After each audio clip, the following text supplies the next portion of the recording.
Et hao les amis, aujourd'hui 70e jour de l'aventure réveil à Chiayi. Alors je viens d'arriver dans une rue avec beaucoup de cantines là, les unes à côté des autres.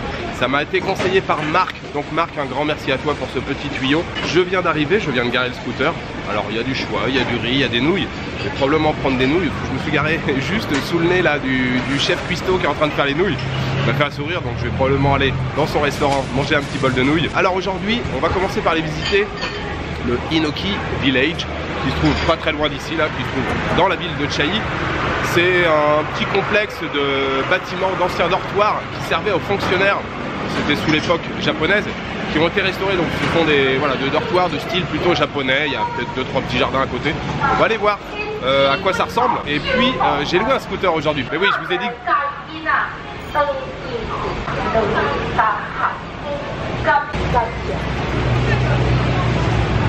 Oui, je vous ai dit que je venais de me garer, donc j'ai effectivement loué un scooter aujourd'hui, là, juste à côté de l'hôtel. Le gars voulait 350 pour la journée, j'ai négocié à 300. Le scooter est bien, hein, c'est un bon scooter bien puissant. Bah, évidemment, c'est pour s'éloigner un petit peu de la ville. Donc on ira faire un tour en fin d'après-midi. J'ai ma petite idée, hein, vous le savez, j'ai ma petite idée, mais je vous dis pas tout, je vous dis au fur et à mesure.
Alors, la visite du village d'Inoki est terminée. Alors c'est plutôt bien entretenu, c'est agréable, il y a un petit jardin et puis beaucoup de bâtiments comme ça, là, d'anciens dortoirs. Bon, il faut savoir que en fait c'est que des cafés et des petites boutiques de souvenirs, mais ça reste une balade agréable et en plus c'est gratuit. Ensuite j'ai pris le scooter, je suis arrivé dans la petite ville là de Minseong, que je me trouve à 7-8 km à peu près de Chiayi. Je viens de faire une petite étape bien sûr au 7-Eleven. Je me suis trouvé un petit jus d'asperge alors avec une très belle illustration sur la petite brique.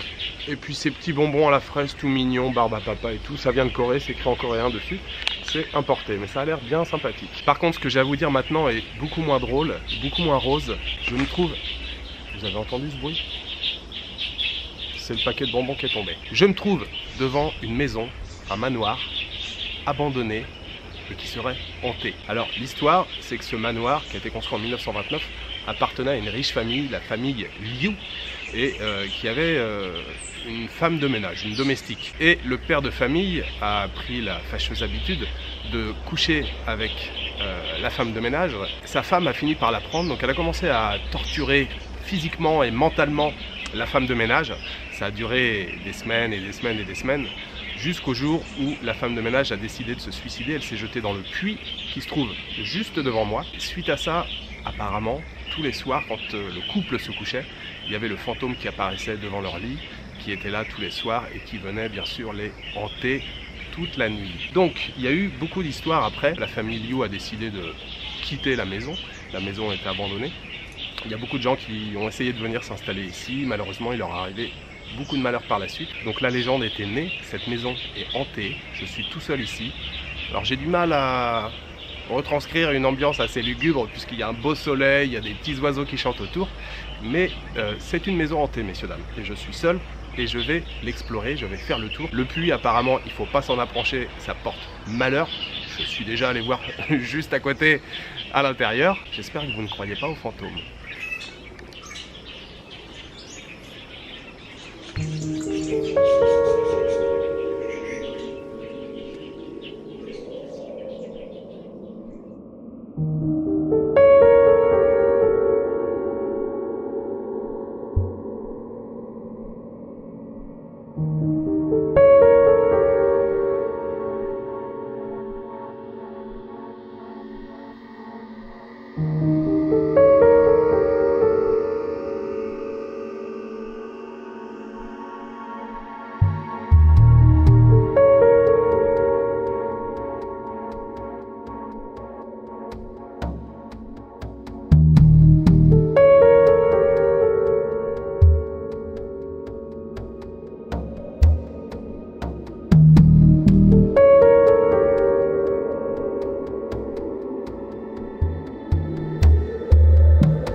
Alors cette maison hantée, c'était plutôt sympathique, j'étais tout seul, j'en ai bien profité, je me suis posé, j'ai pris mon petit jus d'asperge. Maintenant, deuxième partie de la journée, vous savez, Chiayi, on n'est pas très loin de l'océan, on n'est pas très loin de la côte, il y a à peu près 35 km pour aller au plus près, là, sur la côte. Donc j'ai fait déjà une partie de la distance, j'ai fait une bonne vingtaine de kilomètres, il m'en reste une quinzaine.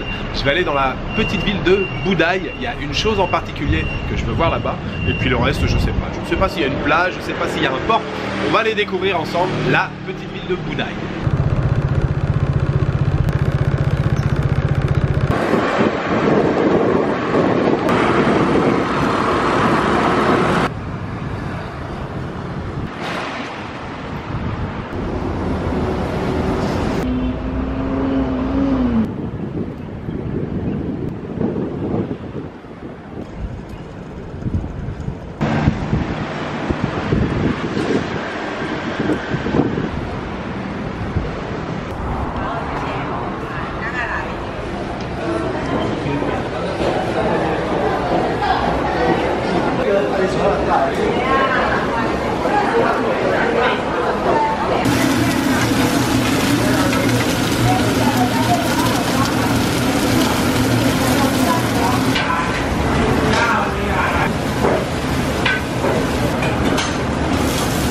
Je viens d'arriver à Budai, les amis. Alors j'ai fait dans un premier temps un tour là dans le port, et puis je viens d'arriver au fish market, au marché aux poissons et crustacés. Il est super chouette ce marché, vraiment.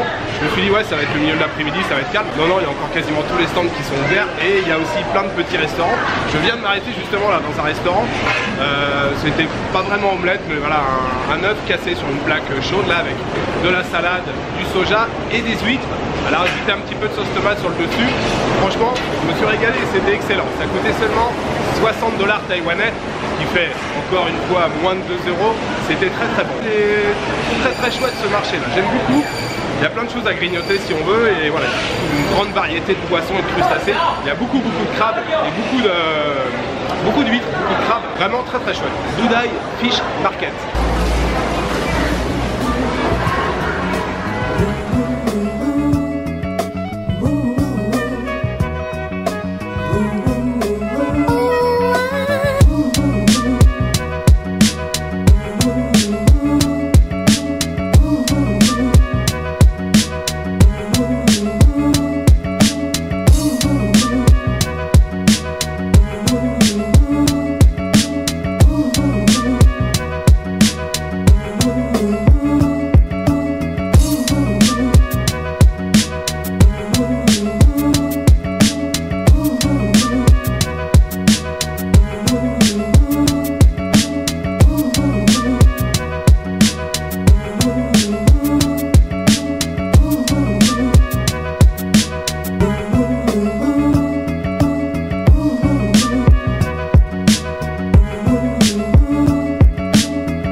Les amis, ce que vous voyez derrière moi, c'est une église. Oui, c'est une église. C'est un peu des bobards tout ça, parce que je suis allé voir à l'intérieur, il n'y a pas de banc, il n'y a pas d'hôtel, tout ça. Je pensais, moi j'ai lu partout, j'ai fait des recherches, voilà, c'était écrit l'église, talon aiguille, enfin chaussures, ouais, talon. Et en fait, il n'y a rien à l'intérieur, c'est vide. La vraie église, elle se trouve, voilà, c'est le bâtiment derrière. Et voilà, partout on lit l'église talon aiguille.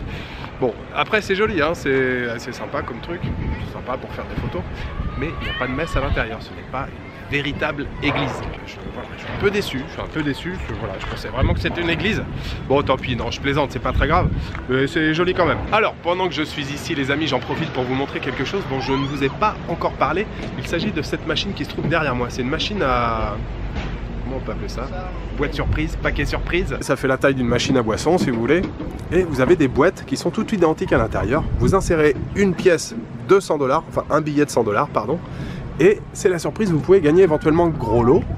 C'est-à-dire que vous pouvez gagner, ici par exemple, un iPhone 8, une caméra, une Apple Watch, un grille-pain, un autre téléphone. Enfin bon, vous avez le choix. Vous pouvez même gagner une télé et même un scooter. Alors évidemment le scooter n'est pas dans la boîte, mais voilà, c'est une bonne façon de dépenser 100 $, et de perdre 100 $ surtout, mais c'est assez rigolo, on en trouve un peu partout ici à Taïwan. Évidemment la plupart du temps, vous ne gagnez pas de gros lots, vous gagnez à l'intérieur, ça peut être un porte-clés, un pins à 2 balles ou je ne sais quoi encore, enfin quelque chose sans valeur on va dire.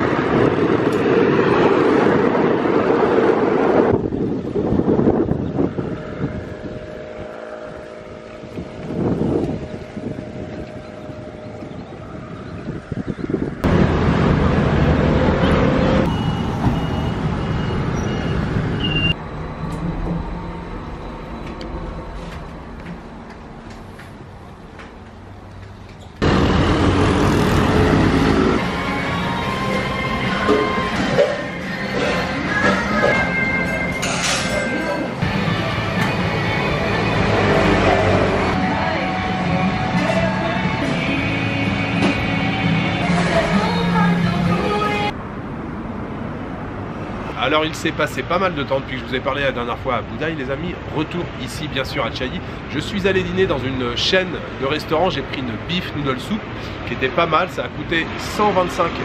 J'ai rajouté un œuf dur avec. C'était bon mais ça valait pas les soupes de nouilles au bœuf que j'ai pu manger à Taipei, bien sûr. Ensuite, j'ai fait la rencontre de Marc. Marc, c'est un Français qui vit ici depuis pas mal d'années, ici à Taïwan. Il a aussi habité à Chiayi. Je te remercie infiniment, Marc, là, du petit moment qu'on a passé ce soir. C'était vraiment cool. Et bien sûr, il connaît beaucoup de choses sur Taïwan. Alors, il m'a emmené dans un restaurant qui sert des desserts. Alors, beaucoup de tofu soyeux qu'on sert en dessert. On avait pris un bol, justement, de tofu avec des boules de tapioca et des petits haricots. Alors, je crois que c'était... En fait, je ne lui ai même pas demandé, mais il me semble que c'était des haricots mungo, qu'on appelle souvent soja. Et puis un autre bol à côté, alors là, c'est bien plus particulier, bien plus rare. Enfin, bien plus rare. En tout cas, c'est un fruit qui est assez rare, qu'on trouve apparemment dans le sud de Taïwan, qui est transformé en gelée. Et c'était là, servi avec de la glace pilée et puis un petit peu de jus de citron. Les deux desserts étaient vraiment très très bons, c'était très bien. C'était la deuxième et dernière journée ici à Chiayi, les amis. Demain, je prends la direction de Tainan. C'est seulement, je crois, une 60aine de kilomètres. Le trajet ne devrait pas être très très long. Je ne sais pas encore si je prends le bus ou le train, on verra demain matin. Comme d'habitude, surtout, il ne faut pas s'affoler. Voilà, je vous souhaite une bonne soirée, une bonne nuit, une bonne après-midi. Je vous donne rendez-vous demain pour une nouvelle journée à Taïwan en direction de Tainan. Ciao, good night.